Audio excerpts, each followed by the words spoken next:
sambutan Kepala Kementerian Agama Kabupaten Konawe Selatan, Dr. Andes Haji Joko MPD. Yang terhormat, disilakan.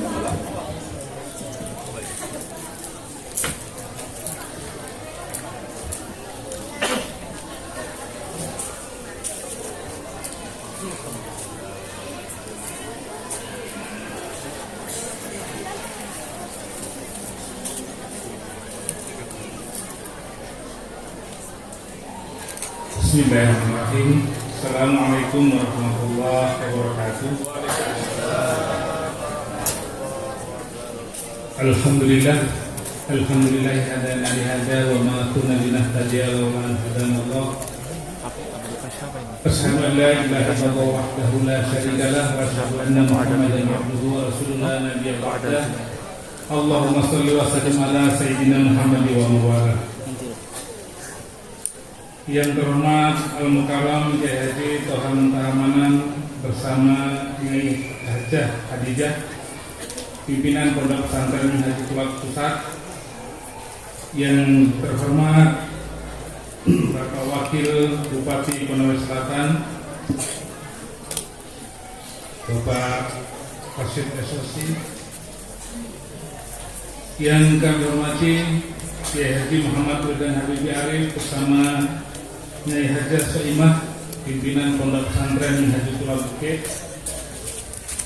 Yang kami muliakan para kiai alim ulama,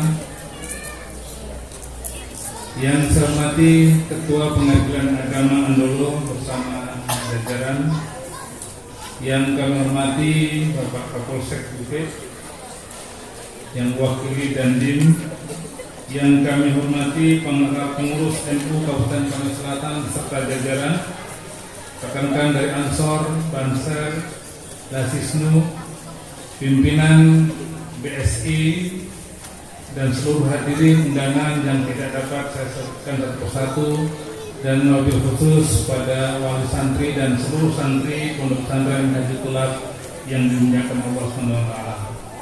Pertama-tama tentu kita bersyukur kepada Allah SWT bahwa pada hari ini kita diberi anugerah kekuatan, kesehatan, dan juga kesempatan sehingga bisa hadir di acara peresmian gedung baru yang dirangkaikan dengan tasyakuran Harlah NU yang ke-96 sekaligus pertemuan dengan wali santri Pondok Pesantren Haji Tulak Konawe Selatan. Mudah-mudahan pertemuan hari ini membawa berkah rahmat dari Allah SWT. Amin.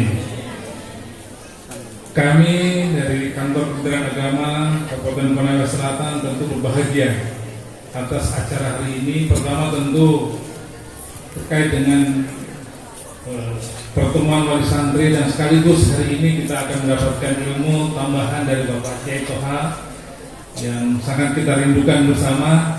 Kita ingin belajar atas wejangan nasihat-nasihat beliau supaya kita ini yang membangun Konawe Selatan ini supaya punya energi dan semangat baru ya, terutama di era digital seperti ini yang tentu membutuhkan semangat, membutuhkan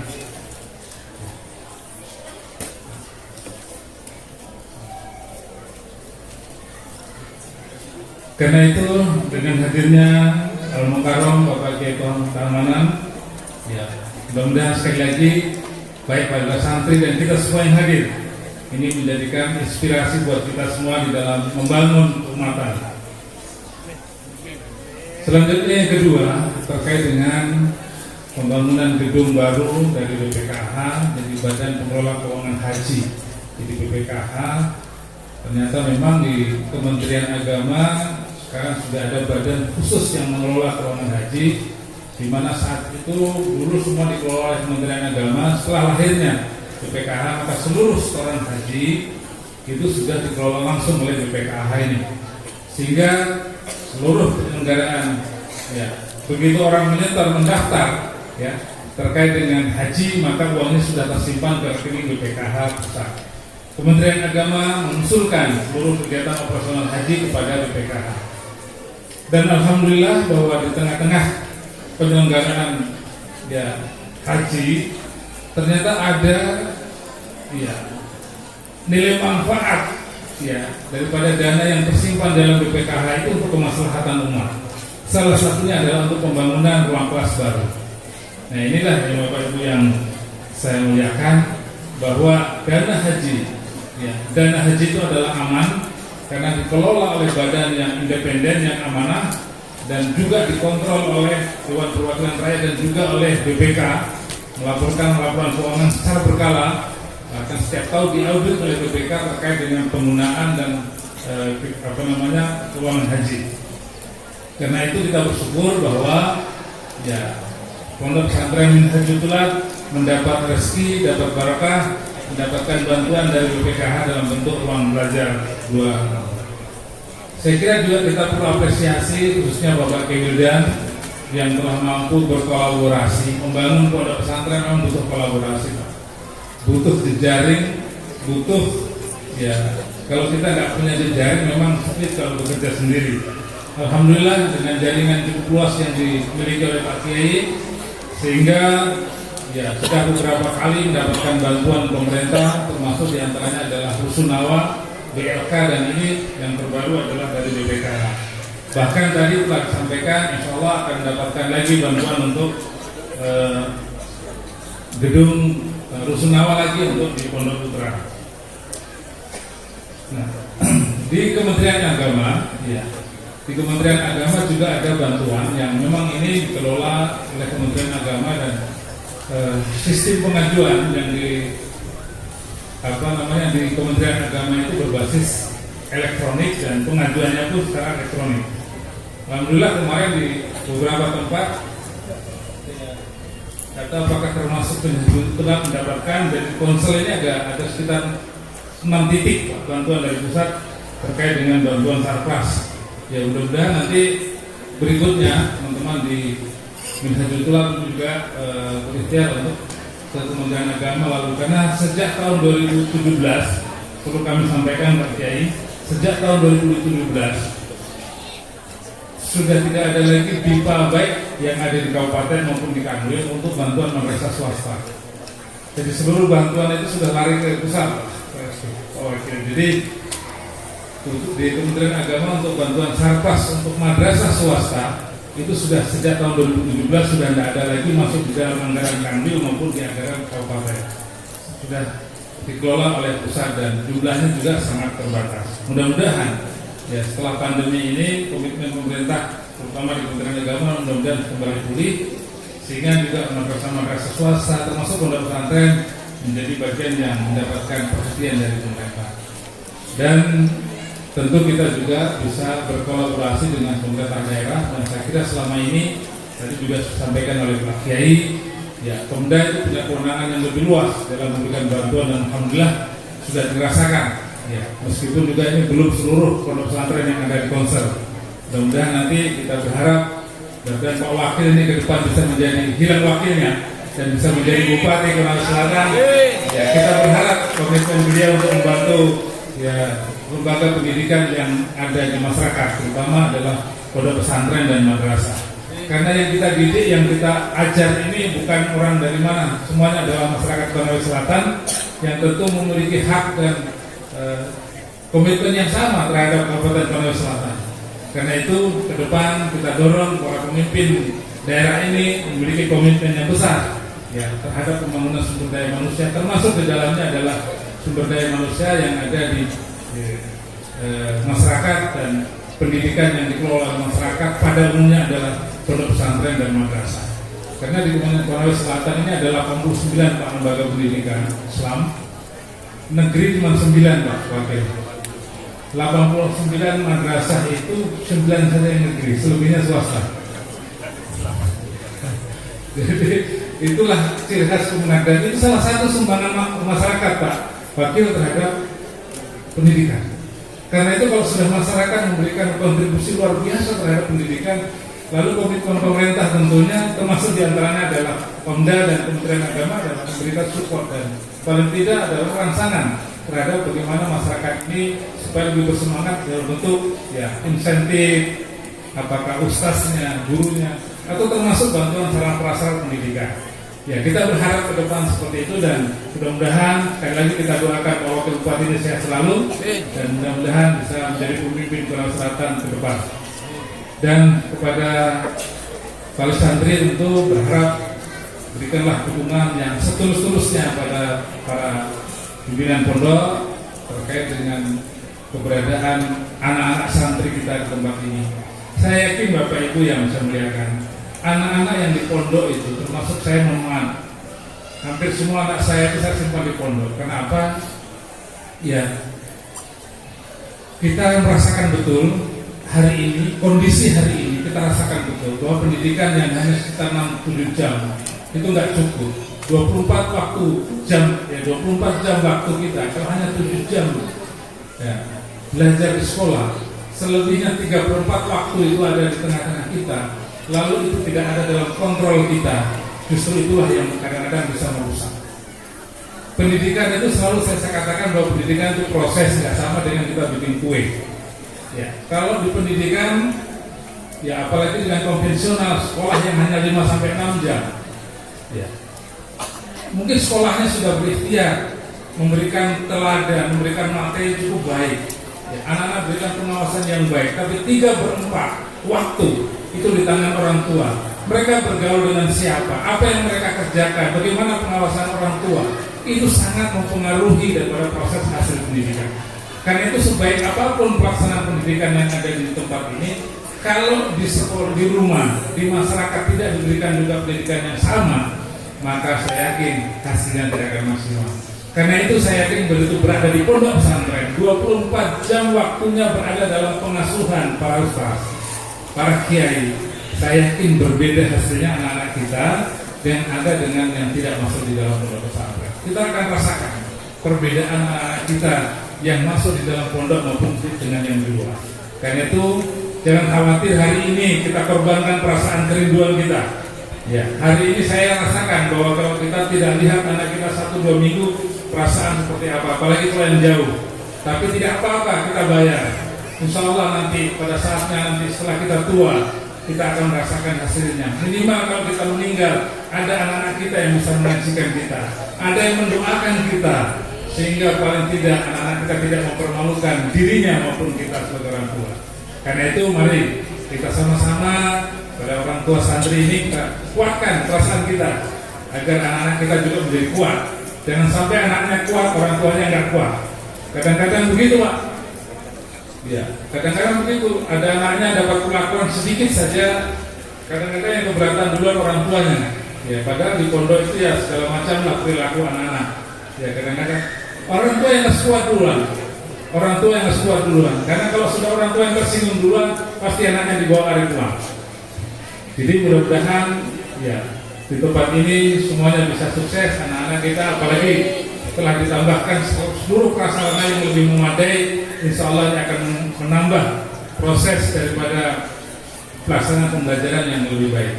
Saya kira demikian apa yang dapat saya sampaikan, lebih kurangnya mohon dimaafkan. Wabillahi taufiq wal hidayah. Assalamualaikum warahmatullahi wabarakatuh.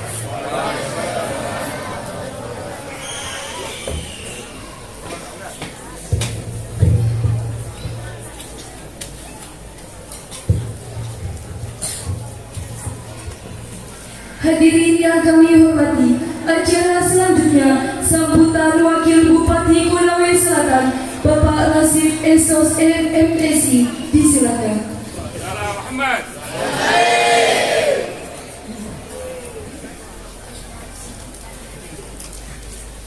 Bismillahirrahmanirrahim.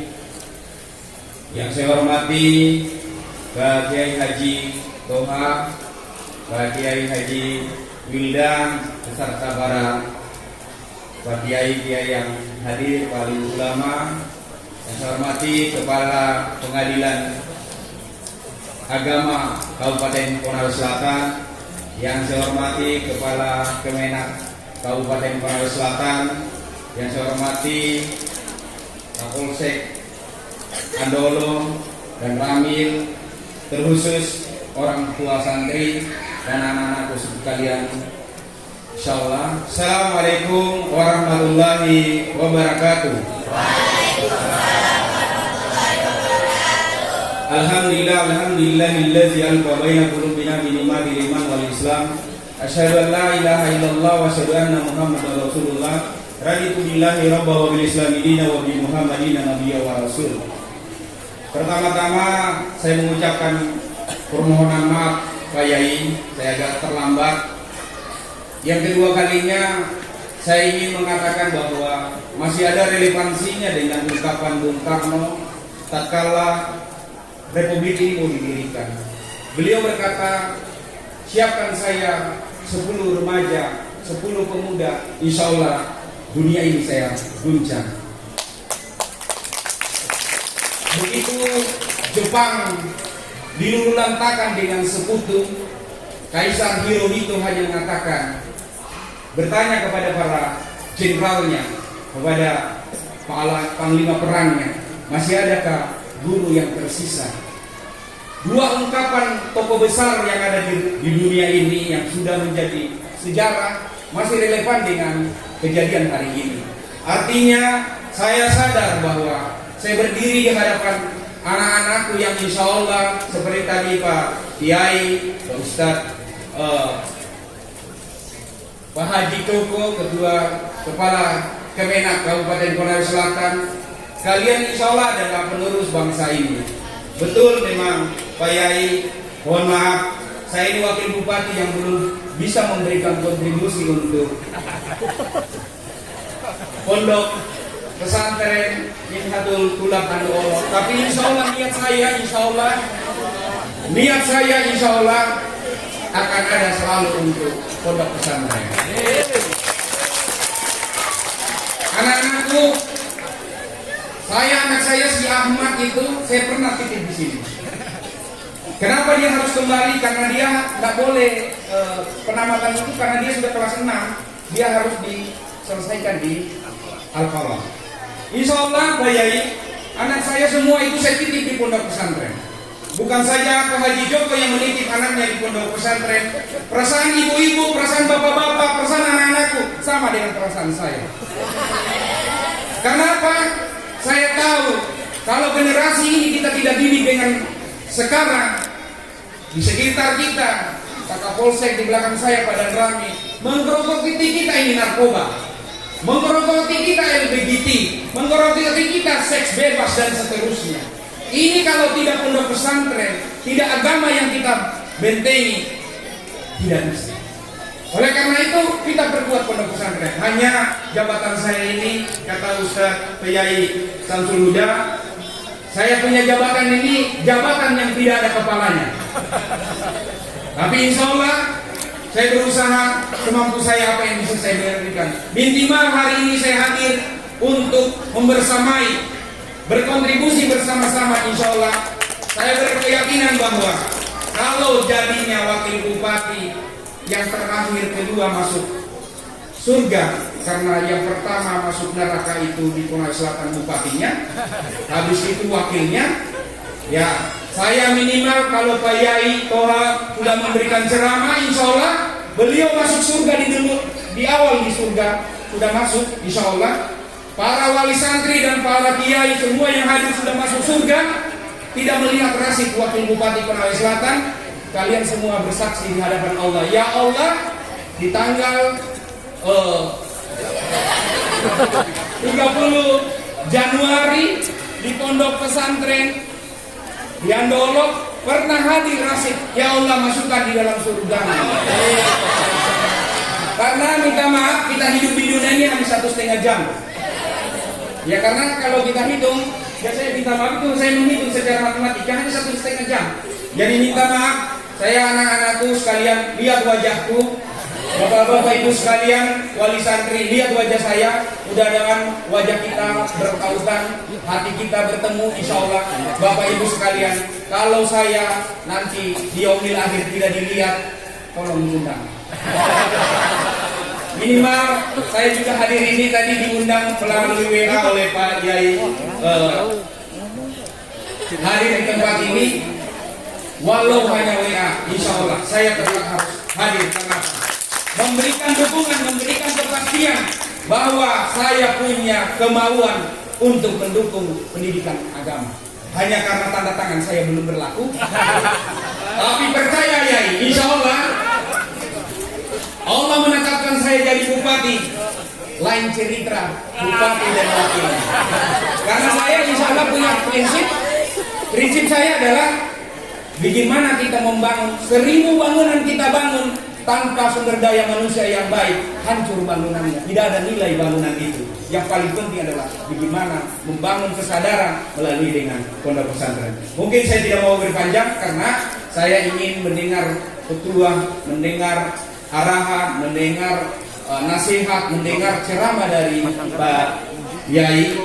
Insya Allah kita semua, insya Allah sekali lagi kita saling mendoakan. Saya sepakat tadi Pak Yai, Pak Kepala Kemenak, mudah-mudahan pasti diaminkan tadi itu, pas disebut hilang wakilnya lewat malaikat, insya Allah. Lewat malaikat kan 2 saja itu kemungkinan. Pertama, bisa jadi dipercepat jadi hilang wakilnya, bisa jadi yang kedua di 2024. Demikian sekali lagi, mohon maaf para kiai, Pak Ustadz, wali santri, orang tua anak dan terkhusus anak-anakku sekalian, mohon maaf saya belum bisa memberi kalian apa-apa, tapi percayalah bahwa saya selalu berada di tengah-tengah kalian. Yang kedua yang ingin saya sampaikan, jangan bersedih bahwa kalian hari ini kalian mungkin menangis, orang tua kalian juga menangis. Saya waktu pertama kali menitip anak saya di DDM Darul Quran Mulia di Serpong, kenapa saya titip anak saya jauh-jauh semua? Tidak ada yang di wilayah Sulawesi Tenggara, karena saya tidak mau anak saya itu lari pulang karena alasan tidak bagus makannya, tidak bagus tempat tidurnya, tidak bagus perawatannya. Kenapa? Saya mau anak-anak saya menjadi anak-anak yang mendoakan saya, dan kalau saya mati duluan, mereka yang menyolatkan saya. Sama dengan orang tua kalian, tidak ada orang tua seperti saya tidak menyayangi kalian anak-anakku. Oleh karena itu belajar. Alhamdulillah Pak Yai, anak saya sudah muntas hafal Qurannya. Insya Allah, bukan saya ria, bukan saya mau berbangga di hadapan anak-anakku sekalian, tapi ini hanya motivasi. Anak saya insya Allah sudah 30 juz hatam Quran hafalannya. Oleh karena itu jangan merasa bersedih berpisah dengan orang tua. Lebih sedih lagi kalau kalian nanti besok lusa tidak bisa mendoakan orang tua. Demikian, wabillahi taufiq wal hidayah. Wassalamualaikum warahmatullahi wabarakatuh.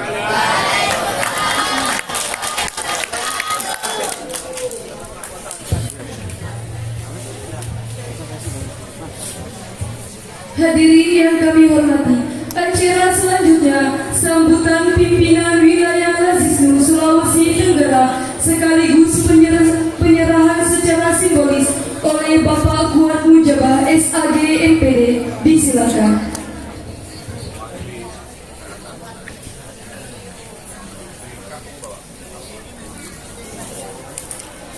Assalamualaikum warahmatullahi wabarakatuh.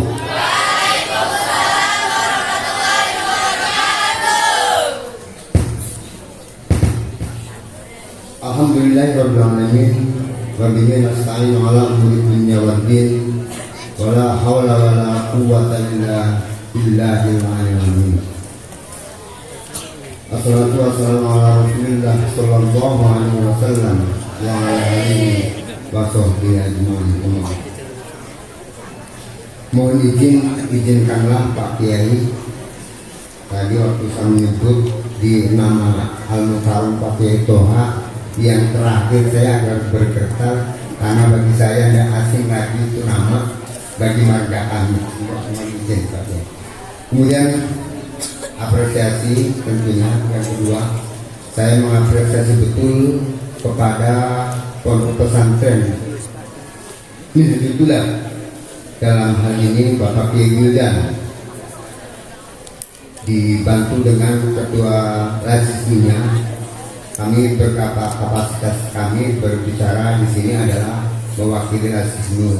Hal ini sangat berat Pak Kiai Wildan tentunya, karena yang saya wakili adalah dari Jakarta Ketua PBNU. Namun dengan rasa hormat dan permohonan yang paling dalam, tentunya kita doakan pimpinan kami bahwa Gus Wahid saat ini dalam kondisi kurang sehat. Mohon doanya nanti dibimbing sama Pak Kiai Wildan agar beliau diberikan kesehatan selalu. Yang berikutnya, Bapak Ibu sekalian, tentunya bantuan ini adalah dari BPKH. Ada dua tujuan utama. Barangkali sudah diterangkan. Terima kasih Bapak Kepala Kantor Wilayah yang saya hormati, pimpinan kami, Kepala Kantor Kementerian Agama Konawe Selatan. Terima kasih sudah disinggung bahwa arah dari pemberdayaan BPKH itu adalah untuk sebagai sosialisasi keberadaan BPKH dalam membantu sarana pendidikan dan dakwah. Kemudian yang kedua, ada tujuannya Bapak Ibu sekalian yang saya muliakan, bahwa dalam program BPKH ini adalah untuk menciptakan sarana dan prasarana pendidikan yang layak. Dalam hal ini dapat kami sampaikan bahwa kenapa jatuhnya kok di Konawe Selatan. Alasan yang paling penting adalah Bapak Ibu sekalian, pada saat itu bersamaan satu unit ambulan dari BPKH itu yang nilainya, kalau saya hitung tadi setelah disebutkan sama Pak Kiai Wildan, lebih tinggi nilainya dari ambulan itu. Ambulan paling hanya 2.270, sementara ini 400 lebih. Artinya, kenapa Bapak Ibu sekalian, supaya saya dapat jelaskan kenapa yang dituju adalah Minhajullah dalam hal ini. Terima kasih PTNU Konawe Selatan lazisnya, karena yang sudah aktif adalah lazisnya Konawe Selatan. Saya tahu sejarahnya waktu mulai giatnya. Pada saat itu kita sosialisasi di kantor PTNU masih sedikit dan barangkali sudah ada kekuatan, tapi butuh doa dari Bapak Ibu sekalian, terutama Pak Kiai Wildan dengan Pak Kiai Muntaha tentunya, sehingga sejak ini. Jadi izin melaporkan Pak Wakil Bupati, tahap pertama kita ke Sulbar. Waktu ada Sulbar 2 hari setelah bencana Lazisnu Konawe Selatan, Lazisnu Provinsi Sulawesi Tenggara, Lazisnu Konawe ke Sulbar. Setelah 3 hari berikutnya kita mengirimkan 2 mobil. Kalau dinilaikan berapa kira-kira ketua Lazisnu Konawe Selatan? 200 juta. Ini sebagai laporan, artinya Bapak Wakil Bupati, supaya sepengetahuan bahwa hal ini saya kalau mau menyampaikan terima kasih kepada umat yang menyumbang. Setelah ketua Lazisnu kayaknya tidak mungkin, jadi sama langsung wakilnya, wakil masyarakat Konawe Selatan, terima kasih atas donasinya dari masyarakat tentang lazisnya itu. Alhamdulillah ramai. Dan tidak lupa juga BSI jadi sebagai mitra kami, tentunya kami cuma lazis provinsi ke muamalah, tapi dengan masalah. Terima kasih. Terus ada hal yang penting Bapak Ibu sekalian, bahwa tersedianya sarana prasarana pendidikan di Minhajullah ini tentunya ada yang diharapkan kepada santri-santri kita. Apa yang diharapkan adalah semangat kalian. Mudah-mudahan dengan adanya gedung ini menambah berkah dan semangat belajar kalian. Karena ini, minta maaf, saya izin Pak Bupati, para sesepuh, saya adalah kepala Min 1 Kendari. Itu yang lagi viral bangunannya yang megah, karena dapat kami dari PUPR tahun ini yang katanya sih ini maksudnya orang katanya megah bangunannya. Hal itu juga dari semangat kami tentunya. Jadi kita ditantang Pak Madrasah mungkin Pak Kandep punya kecerdasan, bagaimana cerdas ini, cerdas ini. Alhamdulillah begitu saya bisa kecerdasan rohiyah namanya dalam bahasa agamanya. Alhamdulillah kita dapat senilai 7,6 M itu yang sekarang terwujud di Min 1 Kendari. Kenapa saya sebutkan ini sebagai inspirasi barangkali menanggapi Pak Kiai Wildan tadi, tentunya atas doa guru-guru kami. Jadi di hari Jumat ini lapor Pak Kiai Wildan bahwa kami setiap hari Jumat itu istighosah. Walaupun itu kita dibiayai sama pemerintah, tapi selagi tidak menyalahi aturan, itu kita setiap hari Jumat itu istighosah minta bantuan. Dan alhamdulillah barangkali menjadi inspirasi, mohon waktunya. Dengan adanya gedung baru itu, kemarin saya sudah diskusi sama komite, dalam hal ini orang tua siswa, santri, kita adakan kelas tahfiz dari kelas 1 sampai kelas 6. Alhamdulillah apresiasinya sangat tinggi, bahkan dia siap membiayai semua untuk tenaga pengajarnya dan ininya. Itu saja barangkali Bapak Ibu sekalian. Jadi saya tekankan anak-anak sekalian, santri, apalagi ini untuk kelas 6. Cuma ada saran Pak Kiai, nanti dibangun ruang literasi barangkali di sini untuk literasi anak-anak kita semuanya. Yang terakhir Bapak Ibu sekalian, saya apresiasi kepada orang tua siswa tentunya yang membersamai atau mendukung programnya BPKH. Artinya berapa tadi? 600? Oh, 75.000. Saya orang kecil begini, saya hanya bisa mendoakan semoga itu sebagai pintu kunci untuk Bapak Ibu sekalian pergi haji, dalam hal ini karena kita berkaitan dengan BPKH. Mudah-mudahan hal itu menjadi suatu pintu keberkahan dari yang didonasikan itu bisa bergabung dengan BPKH, artinya bulan depan atau kapan yang belum haji bisa itu mendaftar haji. Barangkali itu saja yang dapat kami sampaikan. Mohon maaf kalau saya mewakili dari pusat kurang begitu mengapresiasi perwakilan dari pusat. Tentunya satu kali lagi saya mohon maaf Pak Kiai, doanya untuk pimpinan kami dari Radisnu PT Radisnu Pusat. Apabila ada kata yang kurang berkenan mohon maaf. Wallahul muwaffiq ila aqwamit thoriq. Assalamualaikum warahmatullahi wabarakatuh.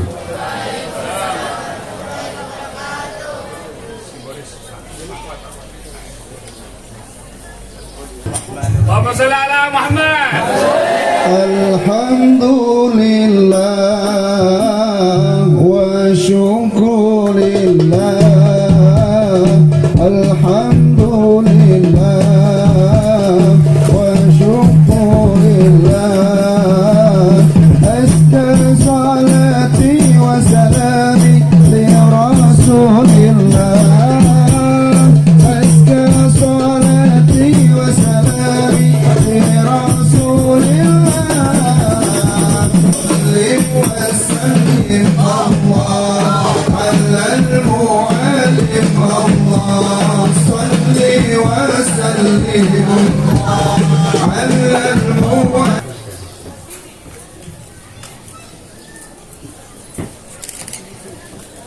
Assalamualaikum warahmatullahi wabarakatuh.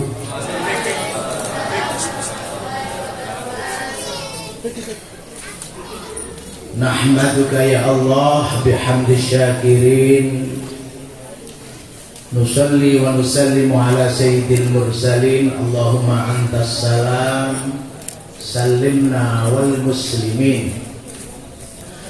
Asyhadu an la ilaha illallah wahdahu la syarika lah, wa asyhadu anna Muhammadan abduhu wa rasuluhu la nabiyya ba'dah.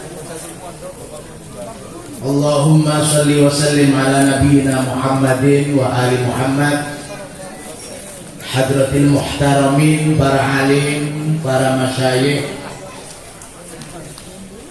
orang tua, guru dan sesepuh kami yang amat kami muliakan, beliau Bapak Wakil Bupati yang insya Allah senantiasa diberi lindungan oleh Allah Subhanahu wa Ta'ala selama dunia akhirat, dan mudah-mudahan dimuliakan oleh Allah untuk bisa mendapatkan derajat yang lebih tinggi lagi. Amin.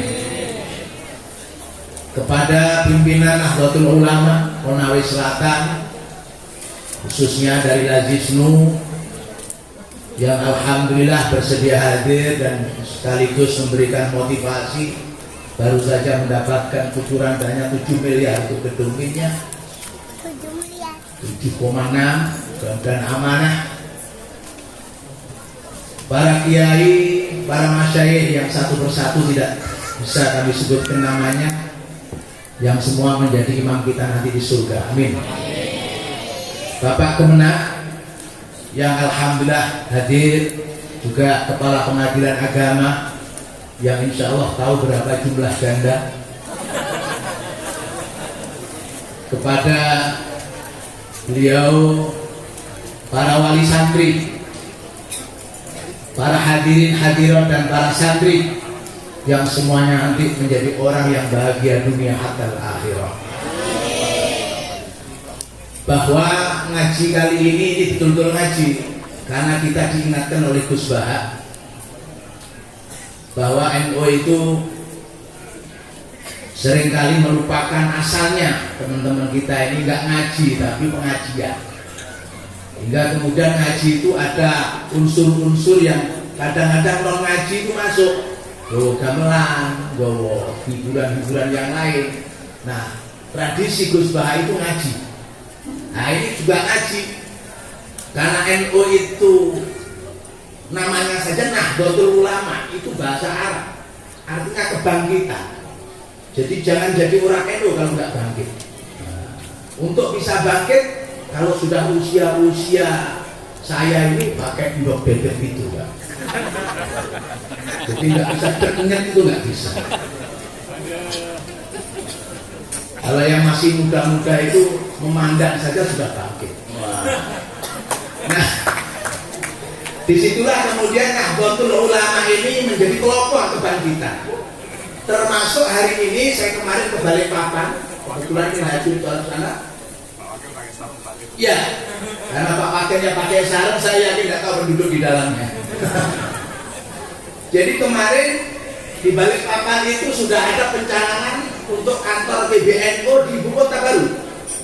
Tadi malam sudah ada istighosahnya dan juga ya sekarang mungkin ada pelantikan PBNU juga di Balikpapan.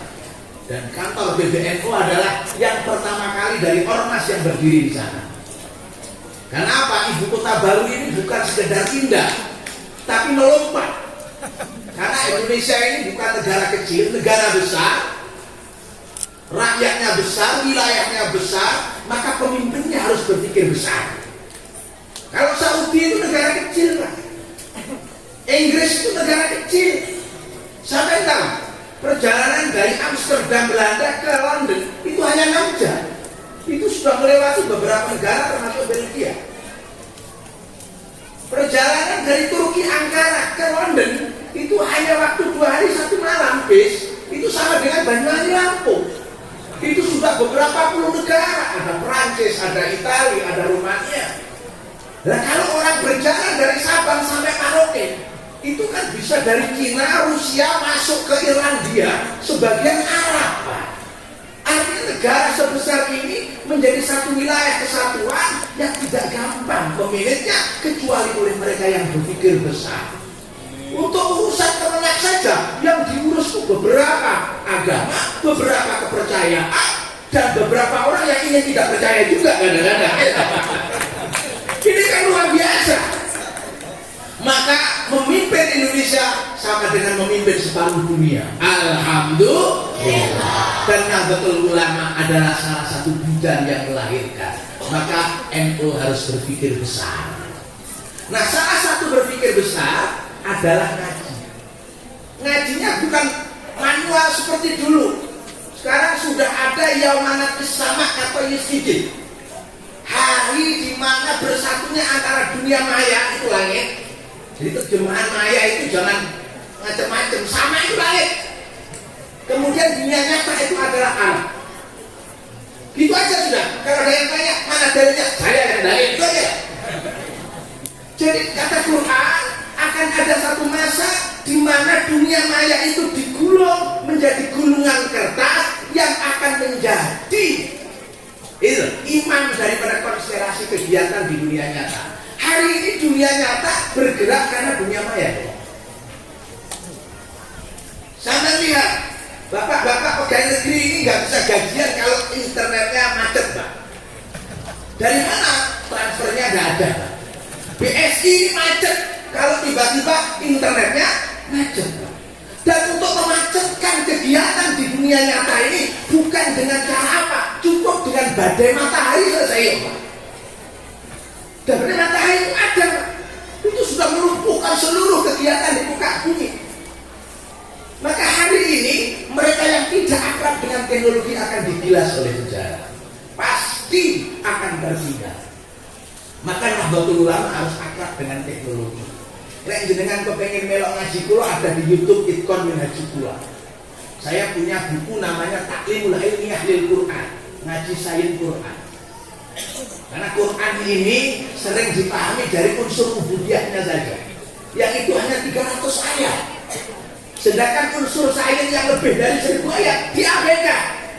Makanya ketika ada ayat al-yawma nahtimu ala afwahihim wa tukallimuna aydihim, itu salah satu ayat di surat Yasin. Pak Samsul itu asosiasinya cuma satu, pulang bawa berkah. Yasinan namanya. Beda dengan Pak Samsul.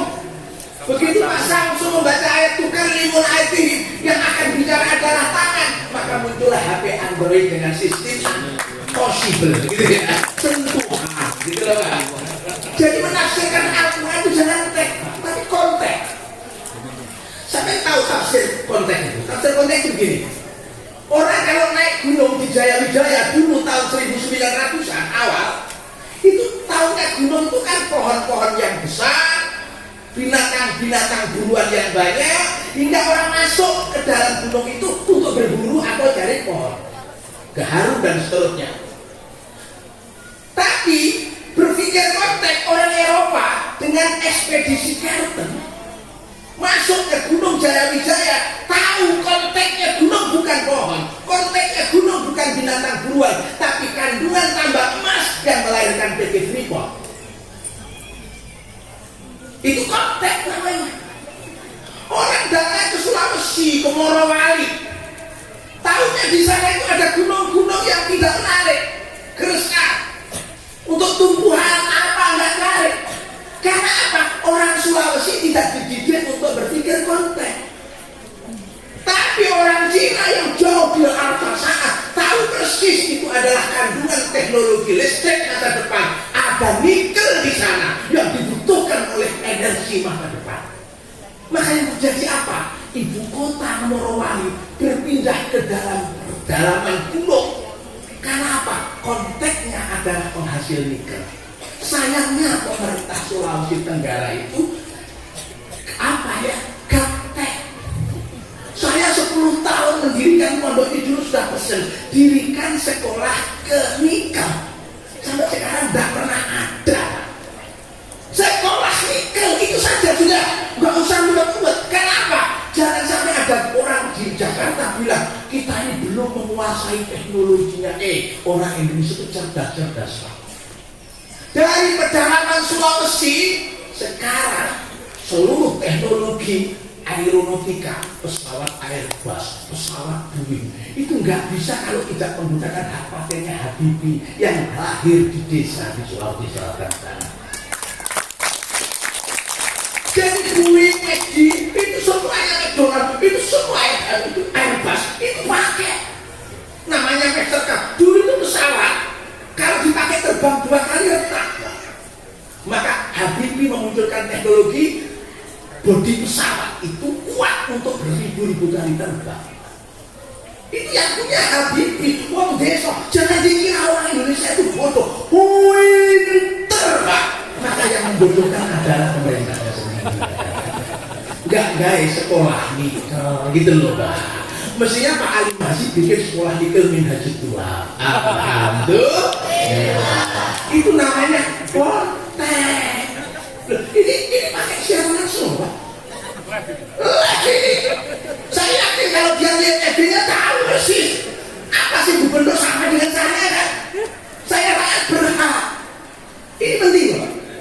Supaya kita jadi penonton. Sampai kalau ke Morowali, penduduk setempat itu hijau, Pak.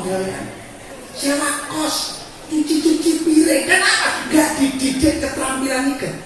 Saya sudah mendirikan pesantren di Koili Bangga, di Luwuk sana, dekat Morowali. Saya tahu persis. Nah, ini kan penting toh Pak. Penting kita harus jadi tuan rumah di negeri sendiri. Alhamdulillah. Saya ini ngaji Pak. Ngaji ini ada di FB saya, namanya MT Marbeka, nanti bahasa Arab. MT itu bisa bahasa Arab loh Pak. Kudu bisa. Niki kalau juga ibu dul, bukunya Mabaina Torfain, pandangan dua arah. Orang itu kalau berpendapat jangan monolog, tapi dialog. Kenapa? Karena dialog itu sifat Tuhan. Begini Pak ya. Ya, ini konteks lagi. Allah itu tidak dikenal. Tidak dikenal. Siapa itu? Makanya kul huwa. Huwanya itu siapa? Tidak dikenal. Lalu muncullah kata Allah, yang dimaksud tidak dikenal itu saya, Allah. Baru kenal Allah. Lah Allah itu memperkenalkan dirinya dengan dua sebutan. Ya. Kalau jenengan menyebut Pak Rasid ini wakil bupati, itu sebutan jabatannya. Kalau sampai menyebut Pak Rasid itu wali murid, berarti dia adalah sedang ada di sekolah anaknya. Nah Allah demikian mengenalkan kepada kita itu dengan dua sebutan. Yang pertama ilahun. Makanya ada awalan doa Allahumma, itu dari kata ilahun, artinya Tuhan. Ngaji loh Pak itu Pak, ngaji. Yang kedua Rabbun. Allah itu memperkenalkan dirinya dengan sebutan Rabbun. Makanya awalan doa ada namanya Rabbighfirli, Rabbana Atina. Apa artinya Rabbun? Artinya pendidik. Di Al-Quran itu ayat-ayat yang dimulai dari kata ilahun itu monolog Pak. Otoriter, nggak bisa dibantah. La ilaha illallah, nggak dibantah. La ilaha illa anta, nggak dibantah. Tapi kalau sudah menggunakan kata Rabbun, Allah itu menyediakan dirinya untuk diajak dialog, jagongan, egaliter. Contoh dengan malaikat itu kan makhluk yang paling parah, gak tahu ngengkel. Tapi kalau Allah menggunakan kata Rabbun, oleh ngengkel Pak. Wa idqala rabbuka lil malaikati inni ja'ilun fil ardi khalifah qalu ataj'alu fiha man yufsidu fiha wa yasfiku dima. Di situ apa? Wa idqala rabbuka, bukan wa idqala ilahuka. Makanya posisi yang paling tinggi di dunia ini bukan presiden, bukan gubernur, bukan. Posisi yang paling tinggi di dunia itu adalah guru, Pak. Murabbi. Karena tidak ada presiden tanpa guru, Pak. Tidak ada gubernur tanpa guru. Kalau sebuah negara sudah tidak memperhatikan pendidikan, berarti dia melecehkan guru. Nah, ada pondok pesantren, kemudian tidak dibantu, melecehkan. Dia kayak begitu, catat itu, catat. Tidak ada jenderal tanpa guru, Pak. Tidak ada gubernur tanpa guru, tidak ada wakil bupati, tidak ada. Pasti dulu sekolah. Sekolah. Tidak ada guru itu kamar. Iya. Lalu, maka wa idqala rabbuka lan ilingo nalikane ngendika sapa rabbuka gurumu, gitu kan? Lalu di situ dijawab oleh malaikat. Kalau itu jawab. Para malaikat itu rombongan waktu itu. Gusti, ada jalu. Sampai ini aku curiga. Gak setuju aku. Sampai gak mandataris yang jenis menungso itu saya gak setuju. Wah, nahnu nusabbihu bihamdika apa belum cukup? Saya ini tidak balik subhanallah. Apa belum cukup? Saya ngikutin Pak. Kok segain mas makhluk yang berengkelan. Nah, usah. Apa itu namanya? Wayas ikut dima. Manusia itu sudah dicurigai. Jadi kalau sekarang ada manusia seperti geger, itu tepat kecurigaan masyarakat itu. Itu yang pertama. Ngaji loh Pak. Ngaji. Yang kedua coba dengan manusia. Salah satunya Ibrahim. Wa iqala Ibrahimu Rabbi arini kaifa tuhyil mauta qala awalam tu'min. Itu jagoan Allah dengan Ibrahim, bukan dengan malaikat. Dialog. Di situ bukan wa iqala Ibrahim, bukan ilahi, bukan, tapi Rabbi.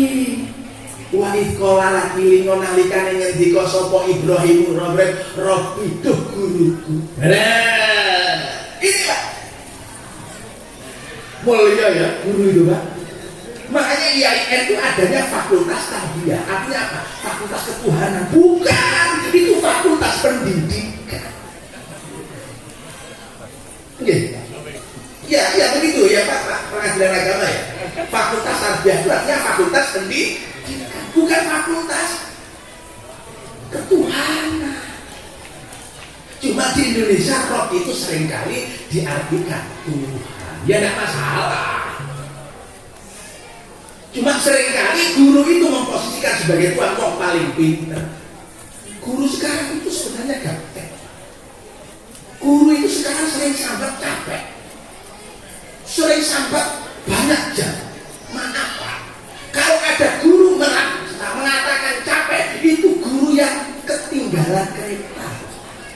Kenapa? Sekarang untuk pembelajaran transfer of knowledge itu cukup pakai ini loh Pak.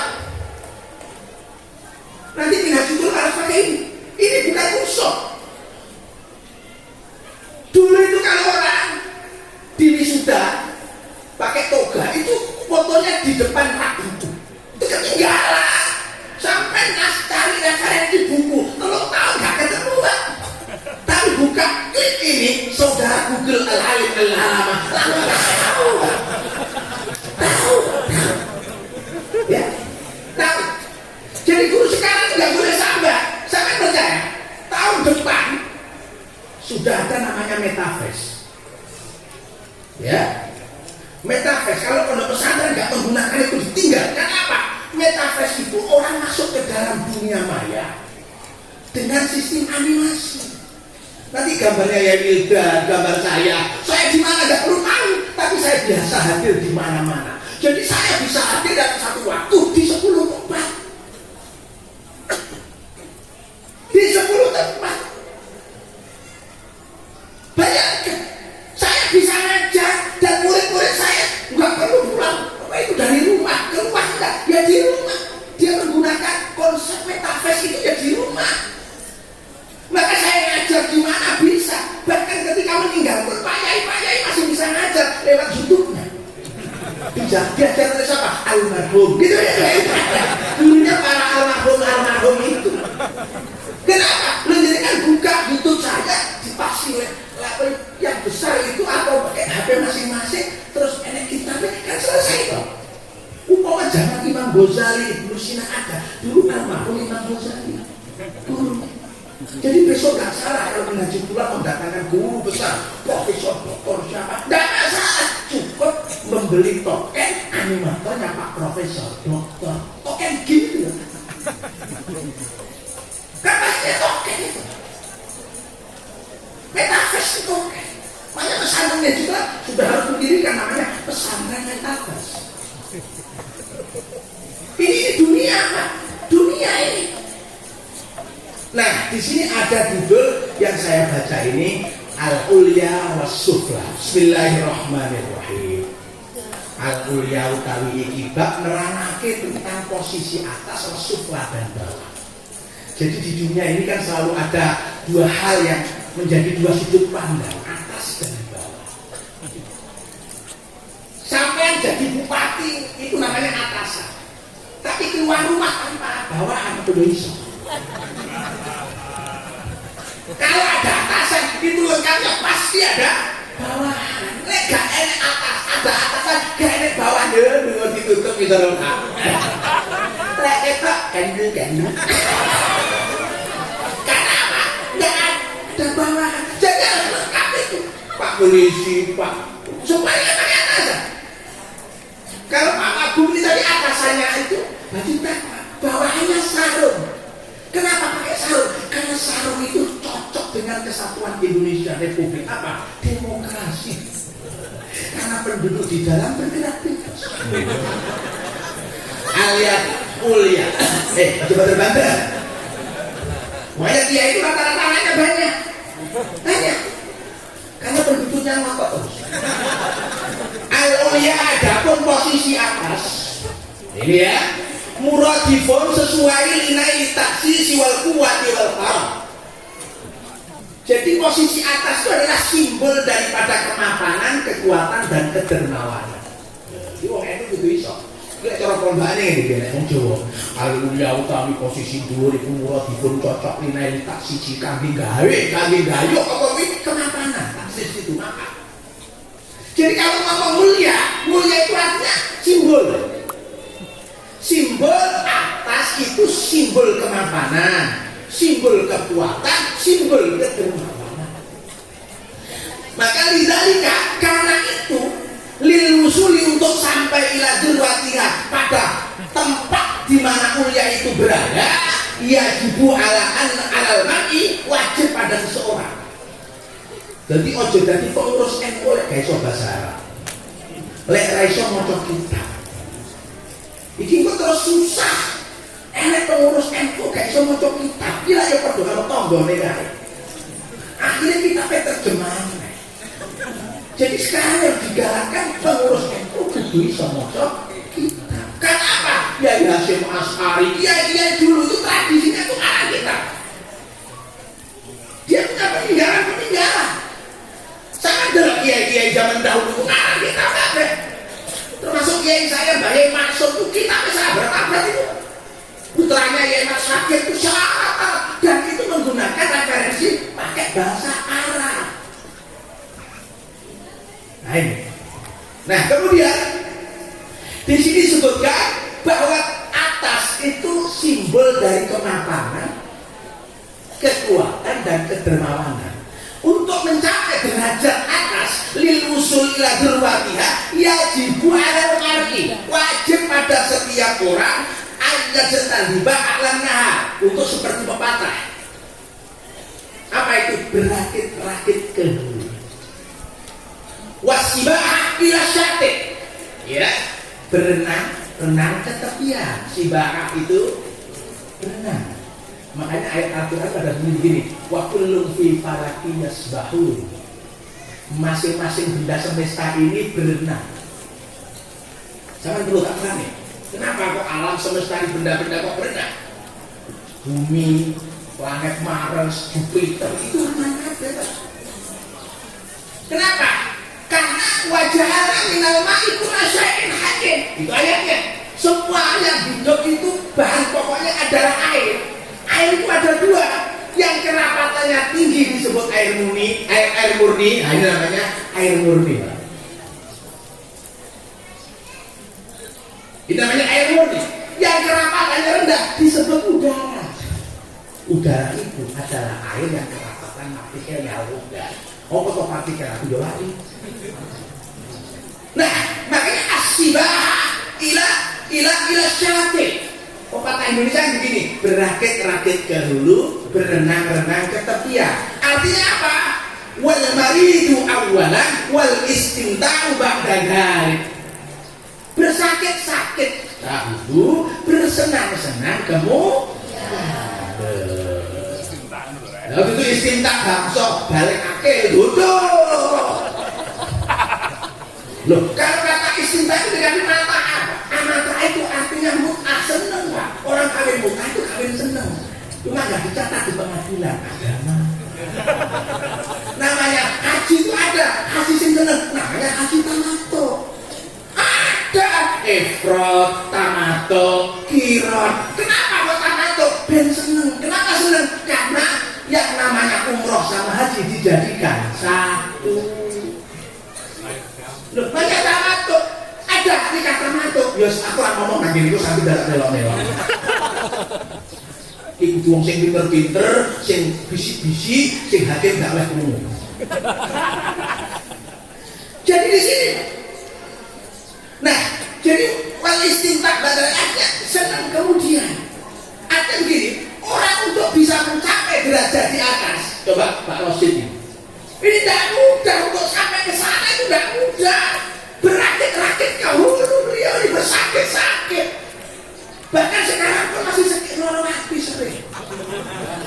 tanda tangan saya nggak laku.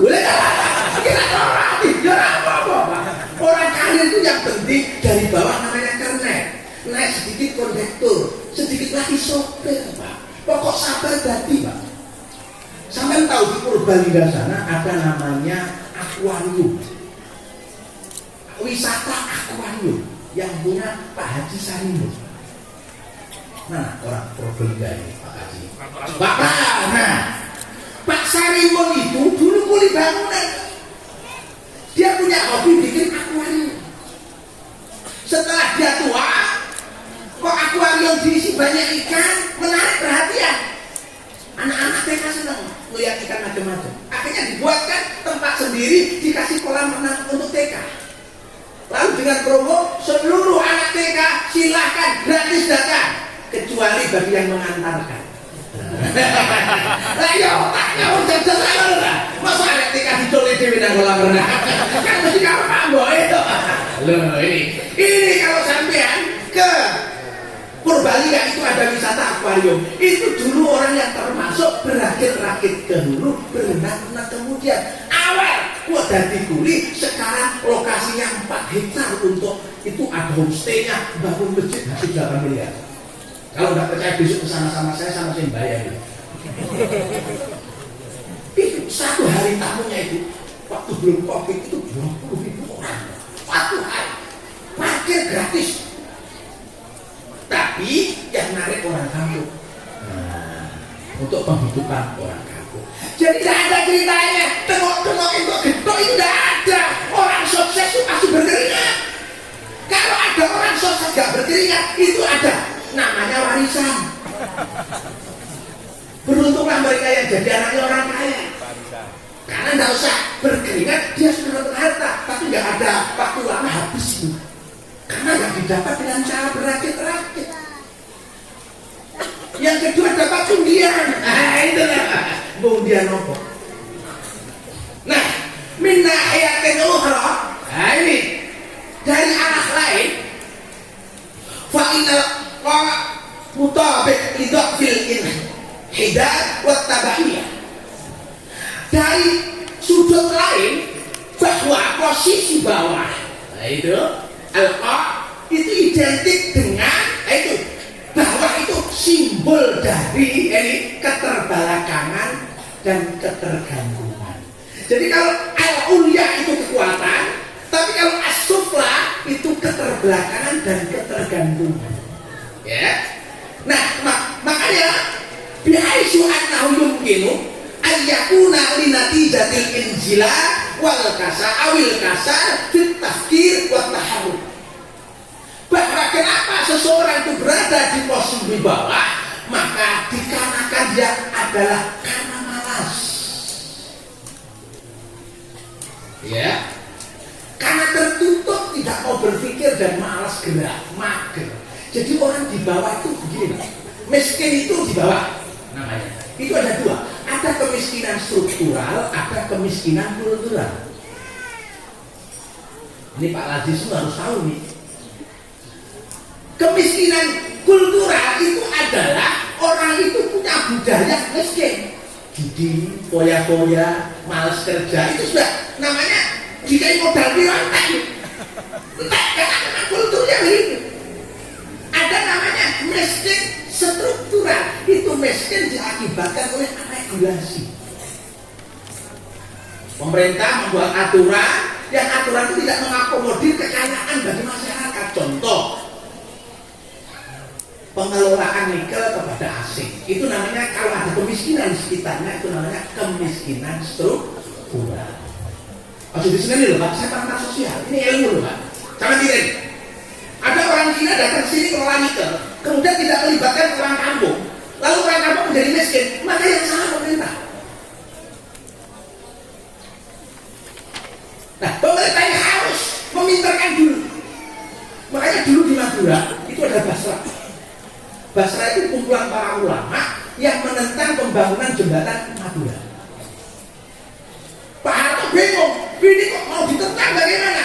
Dia hanya minta sebelum ini dibangun, pinterkan dulu orang Madura. Kenapa? Dengan adanya jembatan Surabaya Madura jadi satu, maka Surabaya Surabaya akan melebar menjadi Madura, dan orang Madura yang bodoh akan menjadi penonton.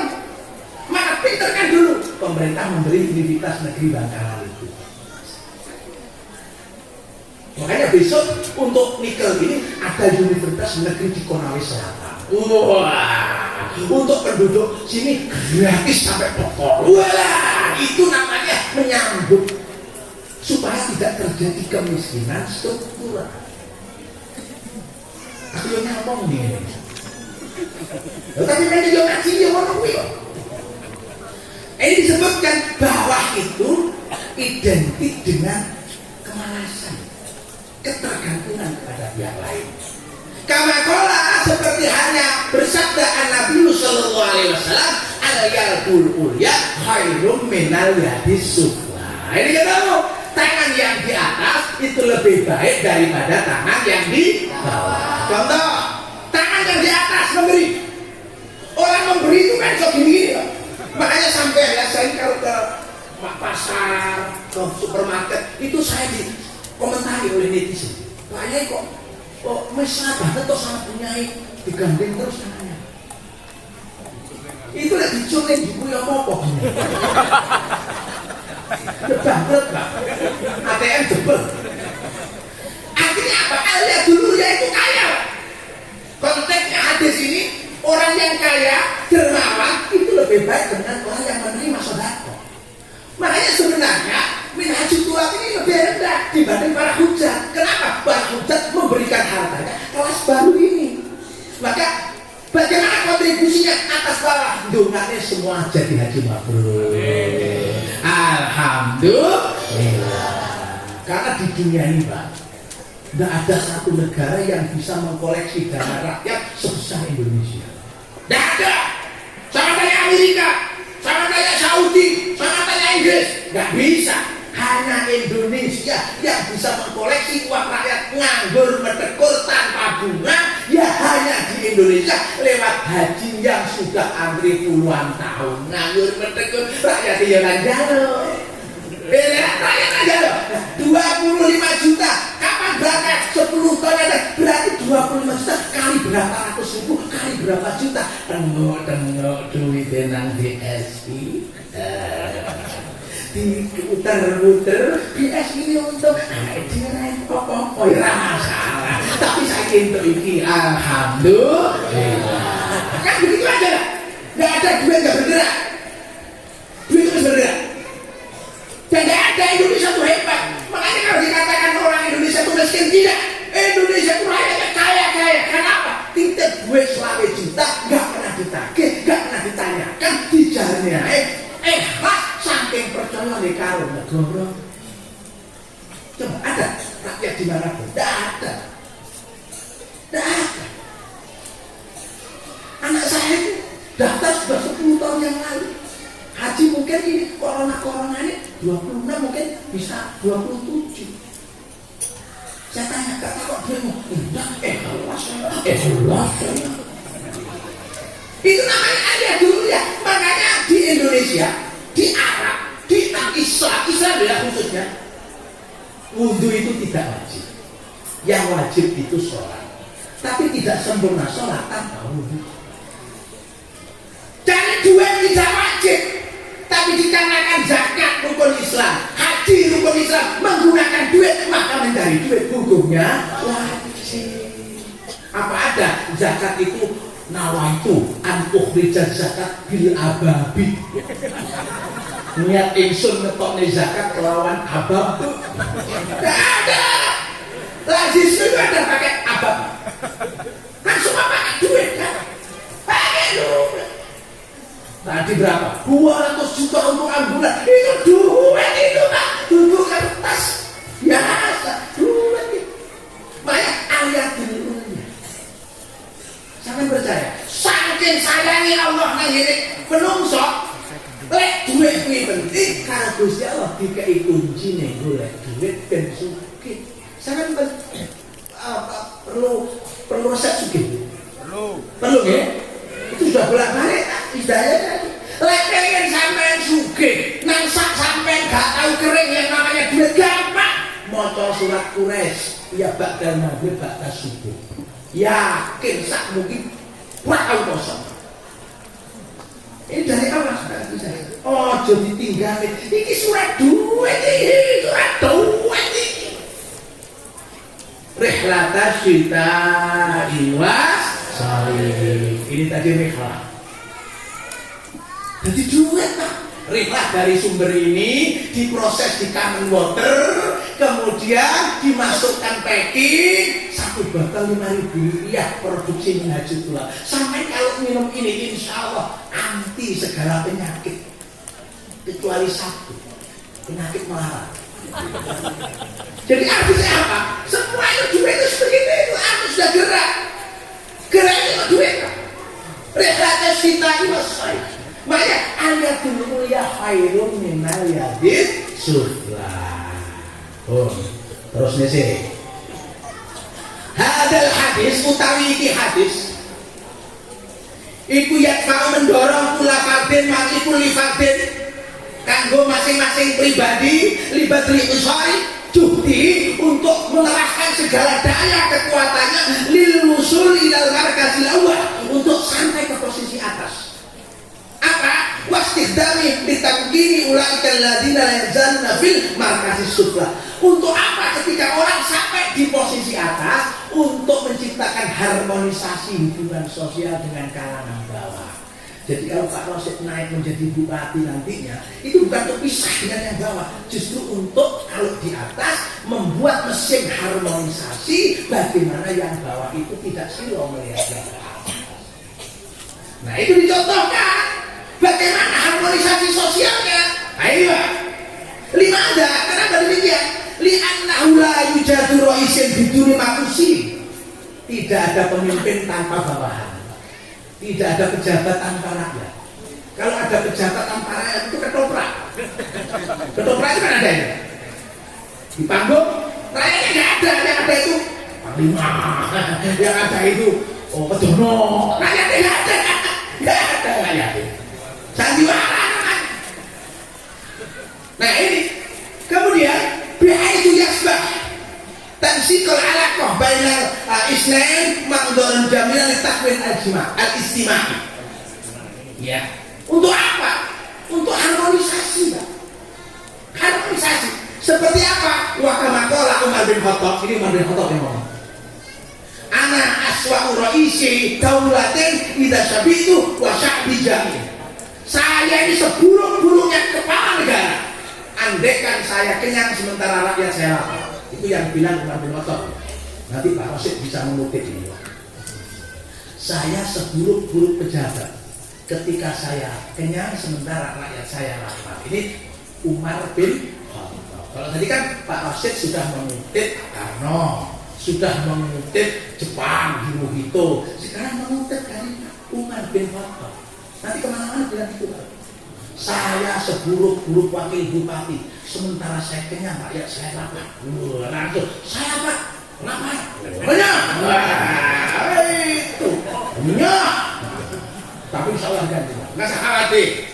Jenengan mengeluarkan sedekah, jenengan percaya Allah akan memberi kekayaan yang berlipat ganda. Alhamdulillah. Hatta karena ini dicontohkan oleh Umar.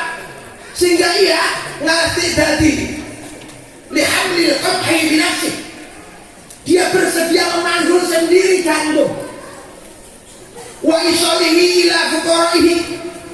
Lalu mengantarkan gandum itu kepada orang fakir yang membutuhkan. Khaufan min tahammuli khati'ati ihmali. Karena khawatir dia besok mendapatkan pertanyaan yang sulit ketika di akhirat. Tidaknya begini, Umar bin Khattab itu nggak pernah diem kalau malam. Keliling kampung. Kalau sekarang apa namanya? Keliling kampung. Blusu. Saya suka ada rumah yang lewat itu ada api yang sedang menyala, perapian. Oh itu. Assalamualaikum.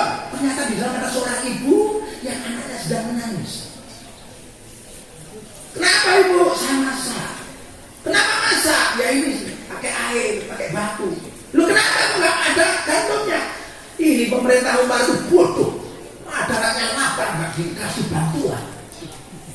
Yang mendengar begitu tuh pemimpin sendiri langsung pulang bawa gantung sirip dipikul. Ajudannya bilang, "Mama, mbok saya ngikut." Apa kamu berani nanggung dosa saya?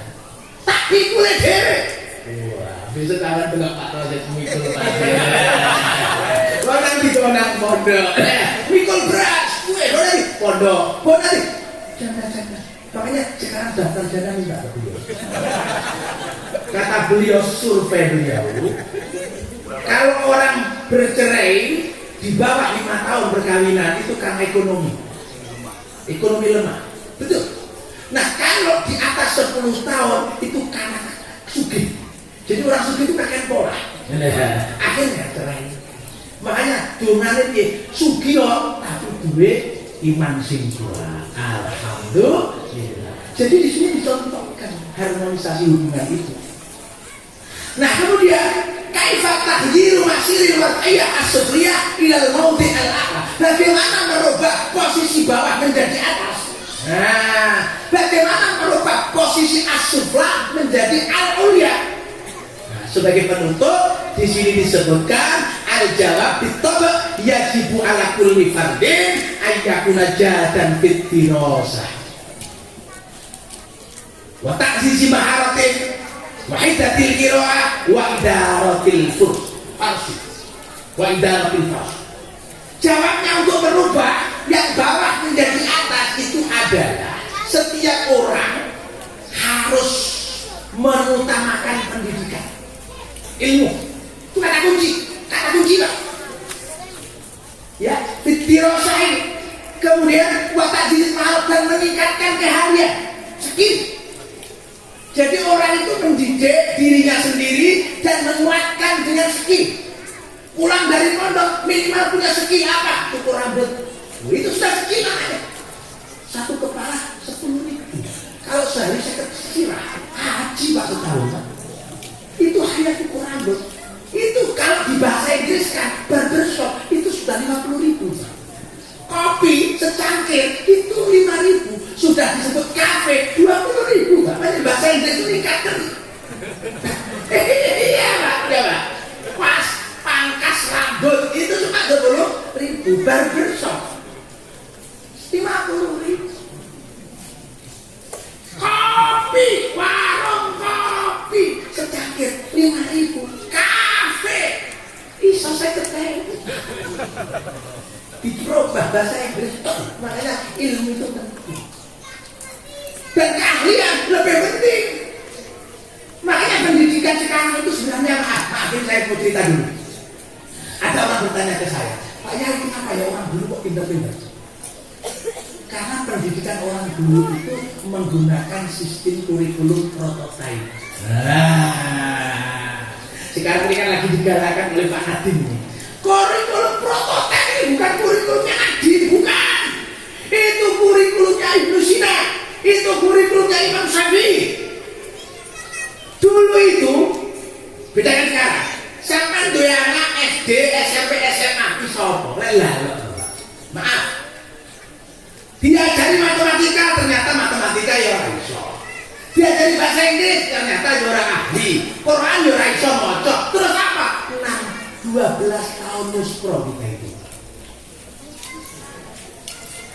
Coba lihat pendidikannya Ibnu Sina sama Imam Syafi'i sama. Usia 0 tahun sampai 10 tahun fokus Quran. Hingga kemudian yang terjadi 10 tahun Imam Syafi'i hafal Quran, Ibnu Sina 10 tahun hafal Quran. Lalu setelah punya pegangan hafal Quran, fokus ke peminatan. Tahu Pak peminatan toh? Apa peminatan? Kalau Ibnu Sina pemintaannya kedokteran, maka usia 16 tahun Ibnu Sina itu menjadi dokter. Diwisuda Pak. Apa wisudanya? Nah ini Sultan Nuh bin Mansur sakit. Buahnya dokter tidak bisa menyembuhkan. Lalu dipanggillah Ibnu Sina, alhamdulillah sembuh. Hingga kemudian digelari dia dokter. Setelah itu peminatan ke ilmu lain, fisika, filsafat, dan seterusnya. Imam Syafi'i sama. Imam Syafi'i 10 tahun fokus Quran. Setelah itu peminatan. Apa